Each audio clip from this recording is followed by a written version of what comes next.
Have you ever smiled when you didn't feel like it? Nodded in agreement just to avoid conflict? Said "I'm fine" when inside you were falling apart? We all wear a mask, and most of the time, we don't even realize it. Carl Jung called this mask the persona. It's not who we really are, it's who we present to the world. The persona is the role you play in public, the polite employee, the competent parent, the confident friend, the charming date. It's how you want others to see you and how society expects you to behave. But here's the problem. The more we identify with the mask, the more we forget the face underneath. Jung warned that when the persona becomes too rigid, too polished, too separate from your true self, you risk becoming hollow, a performance without a soul. So in this video, we'll dive deep into Jung's idea of the persona. What is it? Why do we need it? And when does it begin to control us? We'll also explore how the persona relates to other powerful forces within you, like the shadow and the self, and what it means to take off the mask without losing your place in the world. Because to live authentically is not to reject the mask, but to know when you're wearing it. And why the word persona comes from Latin. Originally, it meant the mask worn by actors in ancient Greek and Roman theater. Each mask represented a role, not the actor's true identity, but the part they were playing. Carl Jung adopted this metaphor to describe a crucial part of the human psyche. The persona is the face you show to the world. It is not a lie, but it is not the whole truth either. It is a necessary construction, a social identity that allows you to function in society. Jung wrote, "The persona is that which in reality one is not, but which oneself as well as others think one is." In other words, the persona is both how we want to be seen and how others expect us to be. At work, you may adopt the mask of professionalism. At home, you might wear the mask of the good child or the strong parent. Online, perhaps you wear a more curated, idealized version of yourself. Isn't inherently bad. We need a persona to survive in society, just as we need clothes, language, and manners. But trouble begins when the mask becomes fused with the self, when you no longer know the difference between the role you play and who you really are. Persona, then, is not your enemy, but it must be watched carefully, because a mask that once protected you can become a prison. Before we judge the persona as something fake or inauthentic, we need to understand why it exists in the first place. Carl Jung believed that the persona is not some artificial trick we learn as adults. It begins forming early in life, often without our awareness. As soon as we start interacting with others, the persona begins in childhood. As children, we begin to learn what is acceptable and what is not. When you are praised for being polite, helpful, or obedient, you learn to wear those behaviors like a mask. When you are scolded for being too loud, too emotional, too curious, you learn to hide those traits. This is the beginning of the persona, the social self. It's the version of you that gets approval, attention, and love.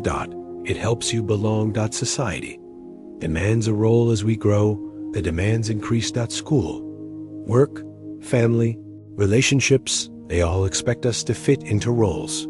The good student, the loyal partner, the hardworking employee.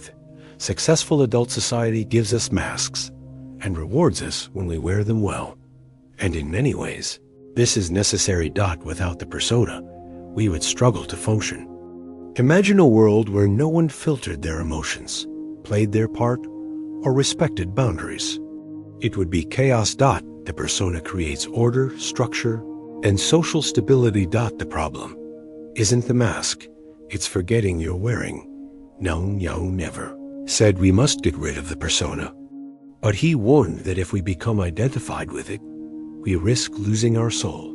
If you are always the strong one, you might bury your sadness so deep you can no longer feel it. If you are always the good one, you might suppress your anger, your desires, your boundaries. And if you are always the successful one, you may begin to fear failure so much that you can't grow anymore. Jung wrote, "The persona is a compromise between individual and society, but if you identify with it too much, you become a hollow shell." The persona can become an obstacle to individuation. Jung's life work centered around individuation, the process of becoming your true, whole self. The persona is part of that journey, but it is not the destination. If you believe the mask is who you are, you stop growing. You stop listening to the parts of you that don't fit the role. You reject your own depth. And worse, you may start expecting everyone around you to stay within their masks too. That's how real connection breaks down. We stop meeting each other soul to soul. We meet mask to mask. Persona, a tool, not an identity when used consciously. The persona is incredibly useful, that it allows you to play your role with grace. It protects your private life, that it helps you navigate different environments. But when the persona becomes unconscious, when you forget that it's a role, it starts to use you. You become the character and lose the author. So ask yourself, what role do I play too perfectly? Who am I when no one is watching? Where do I feel the mask slipping? Because the persona is not the enemy, but living only through it is a slow kind of death. There comes a point when the mask no longer protects you. It possesses you. You don't just wear the role, you become it. And in doing so, you may forget who you ever were without it. Carl Jung warned of this quiet but dangerous transformation. When the persona dominates the psyche, the authentic self, the soul, begins to wither. You become what others expect. When someone becomes overly identified with their persona, their inner life often goes silent. They act, speak, and even think in ways that are designed to fit expectations. The corporate executive who always appears in control, but feels deep inner emptiness. The spiritual teacher who suppresses their human flaws in order to stay enlightened. The people pleaser who has forgotten what they want because they're too busy keeping others happy. These aren't lies. They are tragedies of forgetting. The longer we live as only the mask, the more fragile our identity becomes. One crisis, one loss, one failure, and the mask shatters. Then what's left? Nothing. Unless we've done the work of connecting with what's underneath. Mental health and the inflated persona. Jung observed that many of his patients, especially those who appeared high-functioning, were actually suffering from overdeveloped personas. Outwardly, they were respected, accomplished, even admired. But inwardly, they felt disconnected, anxious, or numb. Why? Because they were trapped in a self-image that no longer reflected who they really were. In Jungian terms, this creates ego inflation, where the conscious self becomes swollen with the belief that I am only what others see me as. But the soul is not fooled. It starts to rebel through depression, anxiety, chronic fatigue, creative blocks, even dreams of collapse or exposure. These symptoms aren't just psychological. They're messages from the self crying out, "This is not who I am." The persona cannot carry the whole soul. Persona is designed to carry part of you, not all of you. When we try to make it do both, we suffer. Here's how it often plays out. We perform strength but suppress vulnerability, show charm but hide our rage. We act wise but ignore our inner child. Eventually, this creates an unbearable split. The persona becomes brittle. Any challenge, a breakup, a layoff, a failure, causes the entire image to collapse. That's when people say things like, "I don't know who I am anymore. I've been living a lie. I've lost myself." They haven't lost themselves. They've just been living too far from their truth. Living without a persona? Impossible and unwise. It's important to remember. Jung never said to destroy the persona. He wasn't calling for complete transparency or emotional NAKEDNESS. In fact, Living without any persona is dangerous. You need a way to protect your inner world. You need a flexible interface with society. You need roles, but you shouldn't become only the role. The goal is not to abandon the persona, but to relate to it consciously. To know, this is the mask I wear at work. It's not the whole me. This is my role as a parent, but I'm also a person. This version of me is real, but it's not all that I am. When the persona becomes flexible, conscious, and honest, it serves the soul rather than suffocating it. Jung said it beautifully. The privilege of a lifetime is to become who you truly are.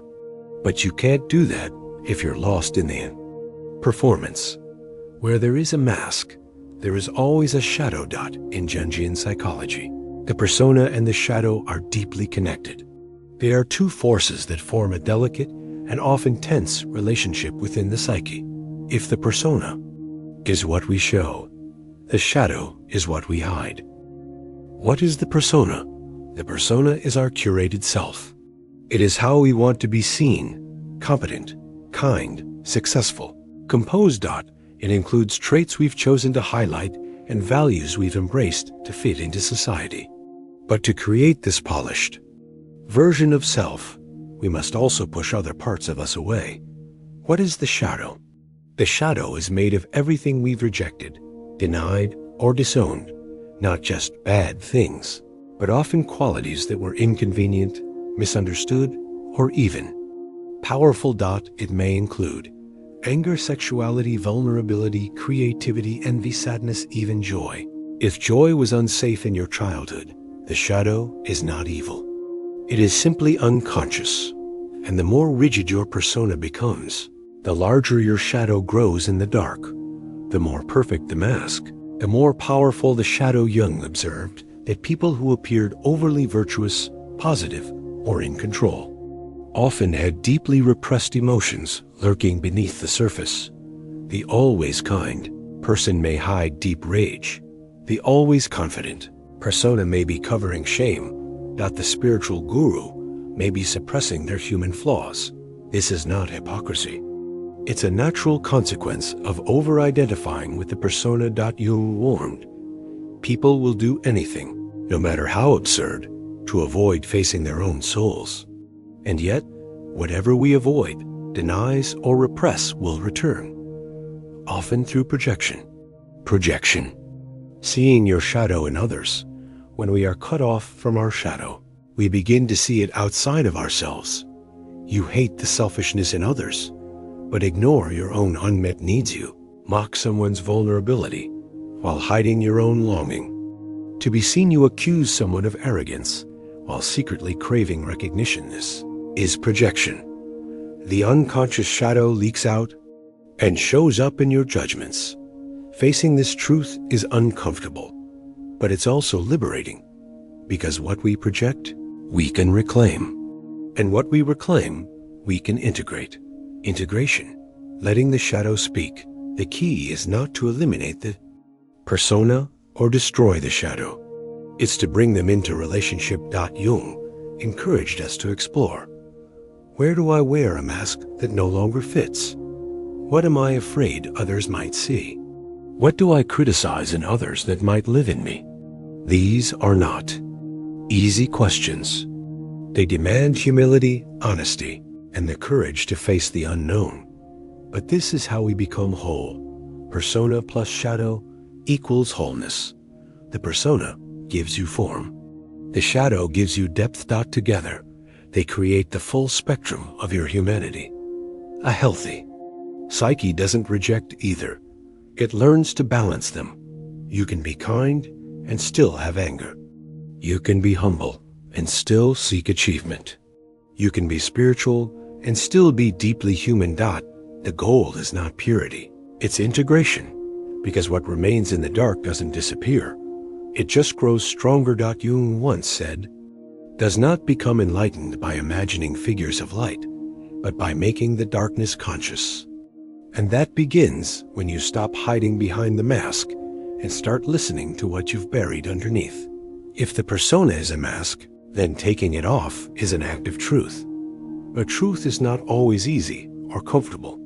Carl Jung didn't believe we should live without roles, manners, or structure. He understood the necessity of persona, but he also believed that clinging to it too tightly prevents us from becoming who we truly are. And that's where the journey of individuation begins. What is individuation? Individuation is the central concept in Jung's psychology. It is the process of becoming whole, of integrating all parts of the psyche, conscious and unconscious, light and shadow, persona and self. Unlike self-improvement, which focuses on performance or perfection, individuation is about depth. It doesn't ask, how do I become better? It asks, who am I really underneath all this? It is not a path toward being good. It is a path toward being real. The first step, recognize the mask. You cannot heal what you cannot see. The first step in individuation is recognizing, this is not all of me. This role I'm playing may be useful, but it is not my truth. I am more than what I show. This doesn't mean rejecting your persona. It means becoming aware of it, holding it lightly. It means knowing when the mask is needed and when it's time to let it go. The cost of shedding the persona. Jung warned that individuation often comes with pain, because letting go of the persona means risking rejection, judgment, even isolation.